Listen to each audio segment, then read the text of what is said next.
warahmatullahi wabarakatuh.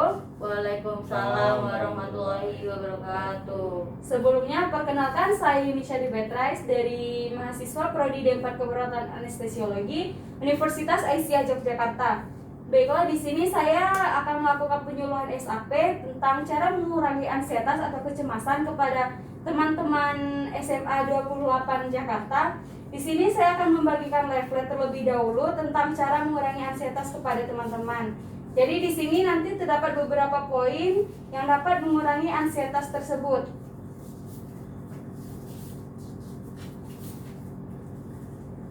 Makasih.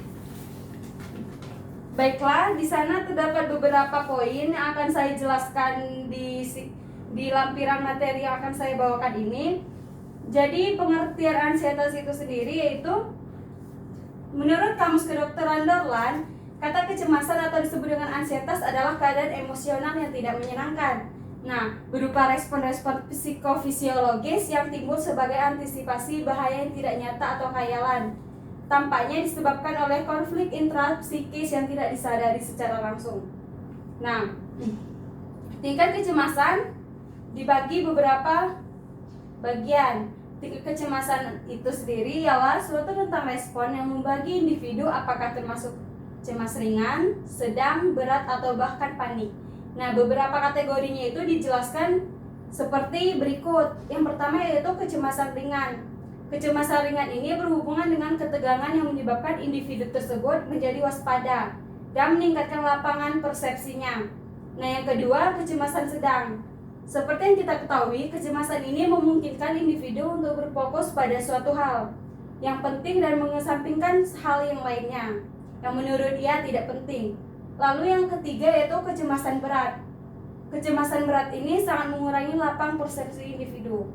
Dan yang keempat, tingkat panik pada kecemasan. Tingkat paling atas ini berhubungan dengan ketakutan dan teror. Hal ini yang rinci terpecah dari proporsinya. Karena mengalami kendali, individu yang mengalami panik tidak mampu melakukan sesuatu walaupun dengan arahan. Lalu seperti yang kita ketahui, terdapat beberapa faktor yang mempengaruhi stres tersebut. Salah satunya disebabkan oleh faktor lingkungan. Faktor lingkungan itu muncul karena suatu stimulus menjadi semakin berat dan berkepanjangan sehingga individu tidak lagi bisa menghadapinya. Lalu yang kedua, faktor kognitif. Pada faktor kognitif ini penilaiannya istilah yang digunakan Lazarus yang menggambarkan interpretasi individu terhadap kejadian-kejadian dalam hidup mereka sebagai suatu yang berbahaya, mengancam atau menantang. Lalu yang ketiga yaitu faktor kepribadian. Nah, di sini pemilihan strategi mengatasi masalah yang digunakan individu dipengaruhi oleh karakteristik kepribadian seperti optimis dan pesimis. Lalu yang keempat, faktor sosial dan budaya.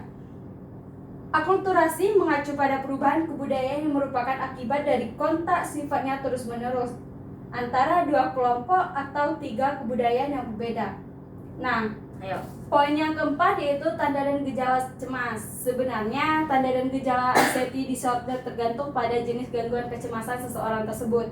Nah, telah dijelaskan bahwa tanda dan gejala ansietas disorder berdasarkan jenisnya. Seperti yang ada di leaflet tersebut, yang pertama yaitu gangguan kecemasan umum. Gejalanya yaitu mudah merasa lelah, gelisah terus-terusan, kesulitan berkonsentrasi, mudah tersinggung, dan masih banyak gejala yang lainnya. Lalu yang kedua yaitu gangguan panik. Nah, di sini gejalanya terdapat beberapa yaitu yang pertama berkeringat dan mudah gemetar, tangan dan kaki terasa kram, kesemutan atau bahkan mati rasa. Yang ketiga otot tegang. Yang keempat merasa gelisah terus-terusan tanpa alasan yang jelas, dan masih banyak gejala lainnya. Lalu yang ketiga fobia sosial. Tanda dan gejala fobia sosial diantaranya yaitu yang pertama gugup berlebihan ketika melakukan interaksi sosial. Yang kedua menarik diri dari aktivitas sosial. Yang ketiga, wajah memerah ketika diminta bicara di depan banyak orang. Yang keempat, sakit perut. Dan yang kelima, mual. Lalu, poin yang keempat yaitu fobia spesifik. Tanda dan gejalanya yaitu detak jantung dan napas tidak teratur ketika melihat hal yang ditakuti, mendadak tiba-tiba mual, merasa marah saat di tempat atau di situasi di mana ada hal-hal yang ditakutinya. Dan yang poin terakhir, cara mengurangi stres. Seperti yang kita ketahui, olahraga sangat baik bagi kesehatan tubuh dan juga dapat mengurangi stres. Terus yang kedua, makan makanan yang sehat dan bergizi. Yang ketiga, istirahat yang cukup dan tidur dengan jam yang cukup. Yang keempat, melakukan kegiatan yang disukai. Lalu yang kelima, melakukan meditasi. Nah, jadi itu beberapa materi yang saya jelaskan. Nah, kepada teman-teman sekalian di sini, apakah ada yang kurang jelas dari materi yang saya bawakan atau ada yang ingin ditanyakan terlebih dahulu? Saya mau bertanya, Mbak. Oh ya, silakan kepada Mbak. Sebelumnya namanya siapa ya, Mbak? Perkenalkan, nama saya Intan Indiko. Saya ingin bertanya.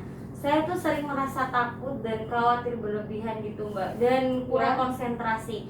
Nah, itu termasuk tanda dan gejala ansietas, gangguan kecemasan umum atau gangguan panik ya, kira-kira? Iya, seperti sebelumnya sudah saya jelaskan, itu termasuk gangguan panik karena tanda dan gejala tersebut sudah mengacu kepada gangguan panik tersebut. Begitu, Mbak. Apakah sudah paham? Paham, Pak. Terima Oh, kasih iya. ya, Mbak. Ya, baik. Apakah ada lagi yang ingin bertanya? Sepertinya tidak ada ya. Cukup. Oh iya, baiklah, di sini saya akan bertanya kepada teman-teman sekalian mengenai materi yang saya bawakan tadi. Oke. Pertanyaan pertama yaitu, apakah yang dimaksud dengan ansietas tersebut? Siapa yang ingin menjawab? Saya. Iya, silakan kepada Mbak. Menurut saya, ansietas adalah perasaan takut yang tidak jelas dan tidak didukung oleh situasi. Tidak ada objek yang dapat diidentifikasi oleh stimulus ansietas. Oh iya, benar ya Mbak. Ya. Terima kasih Mbak. Lalu pertanyaan yang kedua, sebutkan tanda dan gejala dalam kecemasan seperti yang kalian ketahui. Apakah ada yang ingin menjawab? Tanda dan gejala kecemasan. Oh iya. Oh iya. Saya, Mbak. Oh iya, silakan Boleh coba? kepada. Menurut saya tuh yang pertama adalah gejala motorik, meliputi gemetar, muka tegang, dan nyeri otot. Yang kedua, gejala otonomik, contohnya berupa hiperaktivitas syaraf otonomik, terutama syaraf simpatis ditandai dengan gejala palpitasi. Dan yang ketiga, khawatir. Itu menurut saya. Oh iya, terima kasih Mbak. Iya. Lalu di sini saya mempunyai pertanyaan lagi kepada teman-teman yang lainnya. Silakan yang bisa silakan menjawab ya. Pertanyaan ketiga yaitu, sebutkan tingkat kecemasan dan jelaskan tingkat kecemasan tersebut. Siapa yang mau menjawab? Saya menjawab. Ada dua, Mbak. Yang pertama, cemas sedang. Itu pada tingkat ini lahan persepsi terhadap masalah menurun. Individu lebih berfokus pada hal-hal penting saat itu dan mengesampingkan hal lain. Respon cemas sedang seperti sering napas pendek, nadi dan tekanan darah meningkat, mulut kering, anorksia, gelisah, lapang pandang menyempit, rangsangan luar tidak mampu diterima. Yang kedua itu cemas berat. Pada cemas berat ini lahan persepsi sangat sempit. Seorang cenderung hanya memikirkan hal yang kecil saja dan mengabaikan hal yang penting. Sekian. Oh iya, sangat bagus ya jawaban Masnya. Terima kasih Mas. Mantap. Mantap. Lalu pertanyaan yang keempat yaitu, sebutkan faktor-faktor yang mempengaruhi. Saya, Mbak. Oh, silakan kepada Mbaknya lagi ya. Iya. Ya. Yang saya ketahui faktor yang menimbulkan cemas itu pertama lingkungan yang asing. Yang kedua berpisah dengan pasangan dan keluarga, atau bisa juga dengan masalah biaya. Itu menurut saya, Mbak. Ya. Itu di kehidupan sehari-hari ya Mbak Iya, kayaknya. betul. Iya. Lalu yang terakhir yaitu bagaimana cara mengurangi kecemasan. Ada Pak, siapa yang ingin menjawab? Saya ingin jawab, Mbak. Ya silakan. Cara mengurangi cemas itu ada beberapa teknik yang saya ketahui ya, Mbak. Ya. Yang pertama itu teknik relaksasi dan napas dalam. Itu tekniknya seperti ini, Mbak. diri dalam keadaan rileks, Lalu? ambil napas selama 3 detik dengan lambat, tahan napas selama 5 detik, keluarkan perlahan selama 2 detik melalui mulut, dan ulangi selama 3 kali ulangan. Yang kedua itu teknik relaksasi hipnotis 5 jari. Itu caranya, diri dalam keadaan rileks, teman dan konselor membimbing pasien dengan kondisi verbal, bicara perlahan atau dengan lembut. Pasien dapat terbawa ke tempat yang paling aman yang diinginkan oleh suara hatinya. Yang ketiga itu hindari kafein dan alkohol dan rokok. Rasa cemas ternyata bisa mulai dipicu oleh makanan, minuman, serta kebiasaan yang dikonsumsi atau dilakoni seperti kafein, alkohol dan rokok. Dan itu bisa juga dengan tertawa dan olahraga menurut saya. Nah, di sini anxietas itu sendiri adalah perasaan takut yang tidak jelas dan tidak didukung oleh situasi. Tidak ada objek yang dapat diidentifikasi oleh stimulus anxietas itu sendiri.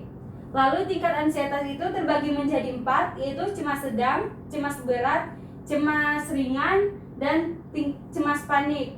Lalu tanda dan gejala anxietas itu terbagi menjadi 4 poin, yaitu gangguan kecemasan umum, gangguan panik, fobia sosial, dan fobia spesifik. Terus cara mengatasi anxietas yaitu yang pertama berolahraga secara teratur, makan makanan yang sehat, istirahat yang cukup, dan melakukan kegiatan yang kita sukai. Nah, jadi di sini apakah ada lagi teman-teman yang ingin bertanya atau ada yang kurang paham? Sudah Mbak, cukup sepertinya ya. Oh iya.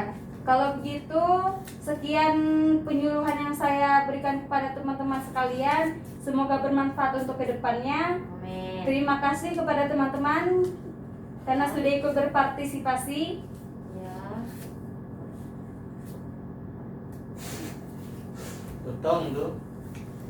Teman-teman sekalian, akhir kata saya ucapkan Assalamualaikum warahmatullahi wabarakatuh. Waalaikumsalam warahmatullahi wabarakatuh.